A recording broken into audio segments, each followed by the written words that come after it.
ഇത് ഞങ്ങളിവിടെ ആരോടാണ് സംസാരിക്കുന്നത്? ഞങ്ങൾ ഈ രാജ്യത്തെ പൊതുസമൂഹത്തോടാണ് സംസാരിക്കുന്നത്. ഈ ഭരണഘടനാ പ്രണയം പറയുന്ന, ജനാധിപത്യ സംരക്ഷണം പറയുന്ന, ഫെഡറൽ സ്ട്രക്ചറിനെ പറ്റി പറയുന്ന കോൺഗ്രസ് തങ്ങൾക്ക് അധികാരം ഉണ്ടായിരുന്ന കാലത്ത് ഈ രാജ്യത്ത് എന്താണ് ചെയ്തത് എന്ന് ഞങ്ങൾ ഈ രാജ്യത്തെ പുതിയ തലമുറ ഇത് എന്തൊരു മുൻവിധി കലർന്നിട്ടുള്ള എന്തൊരു സ്റ്റേറ്റ്മെന്റ് ആണിത്? പുതിയ ഭരണഘടനാ പ്രണയം. ഞങ്ങൾക്ക് മുന്നേ ഭരണഘടനയോട് സ്നേഹം ഉണ്ടായിരുന്നില്ല, ഞങ്ങൾക്ക് ഈ അടുത്താണ് ഭരണഘടനയോട് പ്രേമം ഉണ്ടായതെന്നൊക്കെ നിങ്ങൾ എങ്ങനെയാണെങ്കിൽ അങ്ങനെയാണെങ്കിൽ 2002 നടന്നിട്ടുള്ള ഗുജറാത്ത് കലാപം ചർച്ച ചെയ്തൂടെ? അല്ലെങ്കിൽ 1991 നടന്നിട്ടുള്ള ബാബറി മസ്ജിദ് ചർച്ച ചെയ്തൂടെ? 20 വർഷം മുമ്പുള്ളതും 30 വർഷം മുമ്പുള്ളതൊക്കെ സജീവമായിട്ട് രാഷ്ട്രീയത്തിൽ ചർച്ച ചെയ്യാം. 50 വർഷം മുമ്പുള്ളത് കഴിഞ്ഞുപോയ ചരിത്രമാണെന്ന്.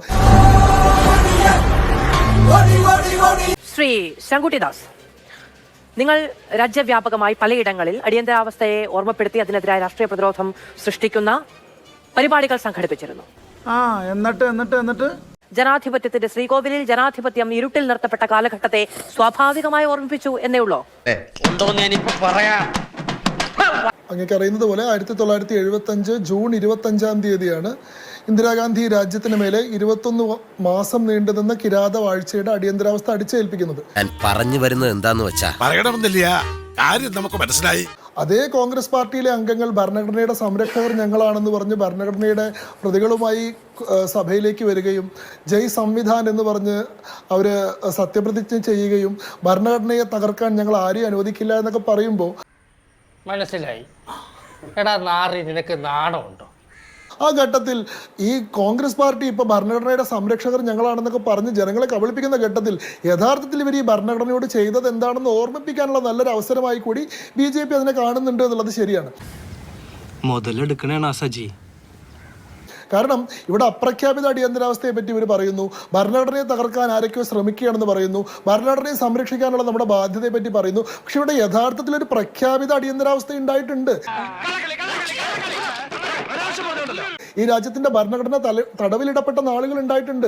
ആർട്ടിക്കിൾ 352 പ്രകാരം നമ്മൾ അടിയന്തരാവസ്ഥ പ്രഖ്യാപിച്ചു കഴിഞ്ഞാൽ ഭരണഘടനയിലെ ആർട്ടിക്കിൾ 20 21 ഒഴികെയുള്ള എല്ലാ അനുച്ഛേദങ്ങളും മൗലികാവകാശങ്ങൾ വരെ സസ്പെൻഡ് ചെയ്യപ്പെടും. തന്റെ മൗലികാവകാശം ലംഘിക്കപ്പെട്ടു എന്ന് പറഞ്ഞിട്ട് ഒരാൾക്ക് കോടതിയെ സമീപിക്കാൻ അനുവദിക്കുന്ന വകുപ്പ് പോലും ആർട്ടിക്കിൾ 32 പോലും അസാധുവാകും. അങ്ങനെ അടിയന്തരാവസ്ഥ പ്രഖ്യാപിച്ച് ജനങ്ങളുടെ മൗലികാവകാശങ്ങൾ എടുത്തു കളഞ്ഞ് കോടതികളെ സമീപിക്കാനുള്ള അധികാരം എടുത്തു കളഞ്ഞ് കോടതിയുടെ അധികാര പരിധികൾ വെട്ടിച്ചുരുക്കി മാധ്യമ സ്വാതന്ത്ര്യം ചങ്ങലക്കിട്ട് ഇങ്ങനെ മിണ്ടാൻ പറ്റാതെ നിൽക്കുന്നതിന് ഞങ്ങളുടെ നാട്ടിൽ എന്താ പറയാന്നറിയോ? അണ്ണാക്കിലെ പിരിവെട്ടി. നമ്മുടെ കേരളത്തിൽ നിന്നുള്ള ഈശ്വരവാര്യരുടെ മകൻ രാജനടക്കം 22 ആളുകളാണ് കസ്റ്റോഡിയൽ മരണങ്ങൾക്ക് വിധേയരായത്. നിർബന്ധിത വന്ധ്യംകരണത്തിന്റെ ഭാഗമായി 2 വർഷം കൊണ്ട് 83 ലക്ഷം ആളുകളെയാണ് സഞ്ജയ് ഗാന്ധിയുടെ ഏകാധിപത്യം കൊണ്ട് 83 ലക്ഷം ആളുകളെ നിർബന്ധിത വന്ധ്യംകരണത്തിന് വിധേയരാക്കിയിട്ടുള്ള സംഭവമാണ്. അതൊക്കെ ഗോപാലകൃഷ്ണൻ ഒരു നമ്പറല്ലേ? ഇത് എന്റെ ഒരു നമ്പറാ. അങ്ങനെ പൗരാവകാശങ്ങളെ പൂർണ്ണമായും നിഷേധിച്ചുകൊണ്ട് ഭരണഘടനയെ അസാധുവാക്കിക്കൊണ്ട് കോടതികളെ നോക്കുകുത്തികളാക്കിക്കൊണ്ട് 21 മാസം ഈ രാജ്യത്തെ ഒരു ഏകാധിപതിയായിട്ട് ഇന്ദിരാഗാന്ധി ഭരിച്ചിട്ടുള്ള അനുഭവം ഉണ്ട്. ഈ രാജ്യത്തെ ജനാധിപത്യത്തെ തടവിലിട്ടിട്ടുള്ളത് കോൺഗ്രസ് ആണ്, ഈ രാജ്യത്തെ ഭരണഘടനയെ തകർത്തത് കോൺഗ്രസ് ആണ് എന്ന് ഓർമ്മിപ്പിക്കുന്നതിൽ ഒരു രാഷ്ട്രീയമുണ്ട്. അങ്ങേക്ക് അറിയുന്നത് പോലെ നമ്മുടെ ലാലു പ്രസാദ് യാദവിന്റെ മകളുടെ പേര് മിസ ഭാരതി എന്നാണ്. അദ്ദേഹം ആ പേരിടുന്നത് അദ്ദേഹത്തിന് മകളുണ്ടാവുന്ന സമയത്ത് അടിയന്തരാവസ്ഥ കാലത്ത് മിസ നിയമപ്രകാരം ജയിലിൽ കിടക്കുകയായിരുന്നു ലാലു പ്രസാദ് യാദവ് എന്നതുകൊണ്ടാണ്. ഇന്ന് ആ ലാലു പ്രസാദ് യാദവ് INDA മുന്നണിയുടെ ഭാഗമായിട്ട് NDA-നോട് പറഞ്ഞുകൊണ്ടിരിക്കുകയാണ് ഭരണഘടനയെ സംരക്ഷിക്കാൻ. പോയി ചത്തുടടാ. അതായത് രാജ്യത്തിന് മേലെ 21 മാസത്തെ അടിയന്തരാവസ്ഥ അടിച്ചേൽപ്പിച്ച് 1.5 ലക്ഷത്തോളം ആൾക്കാരെ ജയിലിലിട്ട് 25ഓളം പേരെ കസ്റ്റോഡിയൽ മരണത്തിന് വിധേയരാക്കി രാജ്യത്തെ മാധ്യമങ്ങളെ മുഴുവൻ സെൻസർഷിപ്പ് ഏർപ്പെടുത്തി 83 ലക്ഷം ആളുകളെ നിർബന്ധിത വന്ധ്യംകരണത്തിന് വിധേയരാക്കി 7 ലക്ഷത്തോളം മനുഷ്യരെ കുടിയിറക്കി എല്ലാം കഴിഞ്ഞതിന് ശേഷം തെരഞ്ഞെടുപ്പിൽ തോറ്റ് ഒന്നുമല്ലാതെയായി മാറി വന്നതിന് ശേഷം അതൊരു തെറ്റായിരുന്നു എന്ന് ഏറ്റുപറയുന്നത് കൊണ്ട് ഇതിന്റെ പാപക്കറ മുഴുവൻ കഴുകിക്കളയാൻ സാധിക്കുന്നുണ്ടോ? എന്തിനുള്ള പുറപ്പാടാണ്ടോ? ഈ പറയുന്ന ഈ ചർച്ചയിൽ പങ്കെടുക്കുന്ന പ്രതിനിധി പോലും എത്ര ലാഘവത്വത്തോട് കൂടിയിട്ടാണ് പറയുന്നത്. 50 കൊല്ലം മുൻപ് നടന്നു പോയിട്ടുള്ള ഒരു കാര്യമാണ്, അതിന് ഇന്ന് എന്ത് പ്രസക്തിയാണുള്ളതെന്നാണ് ചോദിക്കുന്നത്. ആ പറഞ്ഞവനെ ഇങ്ങോട്ട് വിളിച്ചോണ്ടാ അടിച്ചവന്റെ കർണക്കുട്ടി ഞാൻ പൊട്ടിക്കും. അദ്ദേഹം പറയുന്നു അങ്ങനെയാണെങ്കിൽ 2002 നടന്നിട്ടുള്ള ഗുജറാത്ത് കലാപം ചർച്ച ചെയ്തൂടെ? അല്ലെങ്കിൽ 1991 നടന്നിട്ടുള്ള ബാബറി മസ്ജിദ് ചർച്ച ചെയ്തൂടെ? 20 വർഷം മുൻപുള്ളതും 30 വർഷം മുമ്പുള്ളതൊക്കെ സജീവമായിട്ട് രാഷ്ട്രീയത്തിൽ ചർച്ച ചെയ്യാം. 50 വർഷം മുമ്പുള്ളത് കഴിഞ്ഞുപോയ ചരിത്രമാണെന്ന്. നന്നായിട്ടുണ്ട്. എത്രയാണ് ഈ ചരിത്രത്തിന്റെ ലിമിറ്റേഷൻ പീരീഡ്? 40 വർഷം കൊണ്ടാണ് ഒരു വിഷയം പഴയതാവുന്നത്? എനിക്കറിയില്ല. സ്വാതന്ത്ര്യ സമരത്തെ പറ്റി പറയുമ്പോൾ കോൺഗ്രസിന്റെ ലെഗസിയൊക്കെ പറ്റി പറയാറുണ്ട്. യഥാർത്ഥത്തിൽ സ്വാതന്ത്ര്യ സമരത്തിൽ കോൺഗ്രസിന്റെ ലെഗസി ഒന്നുമില്ല. തട്ടിപ്പാണല്ലേ? കോൺഗ്രസിന്റെ പ്ലാറ്റ്ഫോം ആയിരുന്നു എല്ലാ ദേശീയവാദികളും അന്ന് ഉപയോഗിച്ചിരുന്നത്. അതിനുശേഷം കോൺഗ്രസ് ഒരു രാഷ്ട്രീയ പാർട്ടിയായി. 1969 ഈ കോൺഗ്രസ് പിളർന്നു. സംഘടനാ കോൺഗ്രസും ഇന്ദിരാ കോൺഗ്രസുമായിട്ട് പിളർന്നു. ഇന്ന് നമ്മൾ കാണുന്നത് 1969 ഇന്ദിരാഗാന്ധി ഉണ്ടാക്കിയിട്ടുള്ള കോൺഗ്രസ് ആണ്. കോൺഗ്രസ് ആണ്, കോൺഗ്രസ് റെക്വസിഷനിസ്റ്റ് ആണ്. ആ കോൺഗ്രസിന് സ്വാതന്ത്ര്യ സമരത്തിന്റെ ലെഗസി ഒന്നും ഉന്നയിക്കാനുള്ള അവകാശമില്ല. ഇത് വടി കൊടുത്ത് അടി വാങ്ങുന്ന പരിപാടിയാണല്ലോ ബാബു. ഒന്ന് നോക്കൂ, ഭരണഘടന പ്രകാരം അടിയന്തരാവസ്ഥ പ്രഖ്യാപിക്കേണ്ട സാഹചര്യം എന്ന് പറയുന്നത് എപ്പോഴാണ്? ഇന്റേണൽ ഓർ എക്സ്റ്റേണൽ അഗ്രഷൻ ഉണ്ടാകുമ്പോൾ, ബാഹ്യമായിട്ടുള്ള യുദ്ധങ്ങളോ ആഭ്യന്തരമായിട്ടുള്ള കലാപങ്ങളോ ഉണ്ടാകുമ്പോഴാണ്. ഇന്ത്യയിൽ അടിയന്തരാവസ്ഥ പ്രഖ്യാപിക്കപ്പെട്ടത് എപ്പോഴാണ്? ഇന്ദിരാഗാന്ധിയുടെ 1971 റായ്ബറേലിയിൽ രാജ്നാരായണുമായിട്ട് നടന്നിട്ടുള്ള തെരഞ്ഞെടുപ്പ് ഫ്രോഡ് ഇലക്ട്രൽ പ്രാക്ടീസസ് നടത്തിയതിന്റെ പേരിൽ അലഹാബാദ് ഹൈക്കോടതി ജസ്റ്റിസ് ജഗ്മോഹൻ സിൻഹ അദ്ദേഹം അസാധുവാക്കിയപ്പോൾ അതിനെ മറികടക്കാനാണ്. ഈ ഇരിപ്പിൽ അങ്ങോട്ട് സമാധിയായാൽ മതിയായിരുന്നു. അത് കൊള്ളാം. യു പിയിലടക്കം നേരത്തെ ചോദിച്ചതുപോലെ സംവിധാനം എന്ന മുദ്രാവാക്യം ഉയർത്തി പ്രതിപക്ഷ ചേരി വലിയ നേട്ടം കൊയ്തപ്പോൾ അങ്ങനെ ഭരണഘടനയെ തള്ളിപ്പറയാൻ ഇനി കഴിയില്ല, ഇനി അങ്ങനെ മുന്നോട്ട് പോയാൽ കടവേരറുക്കപ്പെടും എന്ന തിരിച്ചറിവിൽ നിന്നാണോ ഈ പുതിയ പ്രണയം എന്നുള്ളതാണ് ചോദ്യം. ചാടി എഴുന്നേറ്റ് പഞ്ചായത്ത് ഗ്രൗണ്ട് വഴി 2 റൗണ്ട് ഓടി ഒന്ന് പോടോ.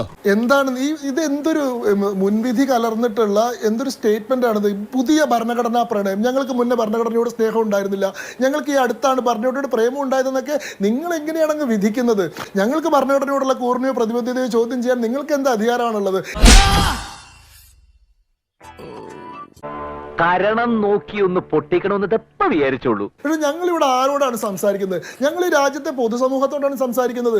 ഈ ഭരണഘടനാ പ്രണയം പറയുന്ന, ജനാധിപത്യ സംരക്ഷണം പറയുന്ന, ഫെഡറൽ സ്ട്രക്ചറിനെ പറ്റി പറയുന്ന കോൺഗ്രസ് തങ്ങൾക്ക് അധികാരം ഉണ്ടായിരുന്ന കാലത്ത് ഈ രാജ്യത്ത് എന്താണ് ചെയ്തത് എന്ന് ഞങ്ങൾ ഈ രാജ്യത്തെ പുതിയ തലമുറയെ ഓർമ്മപ്പെടുത്തുകയാണ്. അവർക്ക് അധികാരം ഉണ്ടായിരുന്നപ്പോൾ, അവർക്ക് 352 സീറ്റ് ഉണ്ടായപ്പോൾ അവർ ഭരണഘടനയെ തന്നെ അസാധുവാക്കിയിട്ട് ഇവിടെ 21 മാസത്തെ അടിയന്തരാവസ്ഥ പ്രഖ്യാപിച്ചു. ഇവർക്ക് ഭരണം ഉണ്ടായിരുന്ന സമയത്ത് ഒരു ആർട്ടിക്കിൾ 356 ഉപയോഗിച്ചുകൊണ്ട് 90 വട്ടം രാഷ്ട്രപതി ഭരണം ഈ രാജ്യത്ത് ഏർപ്പെടുത്തി. കയ്യിന്ന് പോയടാ ചാർലി. ഇവർക്ക് മൃഗീയ ഭൂരിപക്ഷം ഉണ്ടായിരുന്ന കാലത്ത് രാജ്യത്ത് ആകെ ഭരണഘടനയിൽ 100ഓളം അമെന്റ്മെന്റുകളാണ് നടന്നിട്ടില്ലെങ്കിൽ അതിൽ 76 അമെന്റ്മെന്റുകൾ ഇവർ നടത്തി. ഇവർക്ക് ഭരണം ഉണ്ടായിരുന്ന സമയത്ത്, ഇവർക്ക് മൃഗീയ ഭൂരിപക്ഷം ഉണ്ടായിരുന്ന സമയത്ത് ഇവർ കോൺസ്റ്റിറ്റ്യൂഷനെ തന്നെ ഓവർ റൂൾ ചെയ്തുകൊണ്ട് 42nd amendment of the Indian constitution 1976 അടിയന്തരാവസ്ഥ കാലത്ത് ചെയ്തിട്ടുള്ള കോൺസ്റ്റിറ്റ്യൂഷണൽ അമെന്റ്മെന്റിനെ നമ്മൾ മിനി കോൺസ്റ്റിറ്റ്യൂഷൻ എന്നാണ് വിളിക്കുക. പുതിയൊരു ഭരണഘടന രാജ്യത്തിൽ ഉണ്ടാക്കിയതാണ്. ഭരണഘടനയെ റിപ്പീൽ ചെയ്യാൻ തന്നെ പാർലമെന്റിന് അധികാരമുണ്ട് എന്ന് പറഞ്ഞിട്ടുള്ള കോൺസ്റ്റിറ്റ്യൂഷനാണത്. പ്രിയമ്പിൾ ആദ്യമായിട്ട് അമെന്റ് ചെയ്യപ്പെട്ടിട്ടുള്ള കോൺസ്റ്റിറ്റ്യൂഷണൽ അമെന്റ്മെന്റ് ആണത്. സുപ്രീം കോടതിയുടെ ജുഡീഷ്യൽ റിവ്യൂ എന്ന് പറയുന്ന അധികാരം എടുത്തു കളഞ്ഞിട്ടുള്ള കോൺസ്റ്റിറ്റ്യൂഷണൽ അമെന്റ്മെന്റ് ആണത്. പാർലമെന്റിൽ പാലിക്കേണ്ട കോറം എന്ന് പറയുന്ന സങ്കല്പം എടുത്തു കളഞ്ഞുകൊണ്ട് ഒരു MP ക്ക് വേണമെങ്കിൽ നിയമം പാസ്സാക്കാം എന്ന് പറഞ്ഞിട്ടുള്ള അമെന്റ്മെന്റ് ആണത്. റൂൾ ബൈ ഡിക്രി ഒരു അധികാരമായിട്ട് ഉപയോഗിക്കപ്പെട്ടിരുന്ന സമയമാണ്. ഓർഡിനൻസിലൂടെ രാജ്യം ഭരിക്കപ്പെട്ടിരുന്ന സമയമാണ്. അപ്പോൾ കോൺഗ്രസ് തങ്ങൾക്ക് അധികാരം ഉണ്ടായിരുന്ന സമയത്ത് എന്താണ് ഈ രാജ്യത്ത് ചെയ്തത് എന്ന് ഞങ്ങൾ ഇവിടുത്തെ പൊതുസമൂഹത്തെ ഓർമ്മപ്പെടുത്തിക്കൊണ്ടിരിക്കുകയാണ്. ഇത് ഭരണഘടനാ സ്നേഹം പറയാൻ, ജനാധിപത്യം പറയാൻ, ഫെഡറൽ സ്ട്രക്ചർ പറയാൻ ഇവർക്ക് യാതൊരു ധാർമ്മികാധികാരവും ഇല്ല. ഇവർക്ക് മനുഷ്യാവകാശം പറയാനുള്ള അധികാരമുണ്ടോ? അവിടെയാണ് ഞങ്ങൾ പറയുന്നത്. അടിയന്തരാവസ്ഥ കാലത്ത് തിഹാർ ജയിലിന്റെ കപ്പാസിറ്റി 1750 ആളുകളെയാണെങ്കിൽ ഒരേ സമയം ആ ജയിലിൽ 3500 ആൾക്കാരെ അടയ്ക്കുകയും കൂടുതൽ ആളുകളെ ആസ്പെക്ടോസ് ഷീറ്റുകൾ ഉണ്ടാക്കിയിട്ട് കോൺസെൻട്രേഷൻ ക്യാമ്പിന് സമാനമായിട്ടുള്ള സ്ഥലങ്ങളിൽ കൊണ്ട് താമസിപ്പിക്കുകയും ചെയ്തിട്ടുണ്ട്.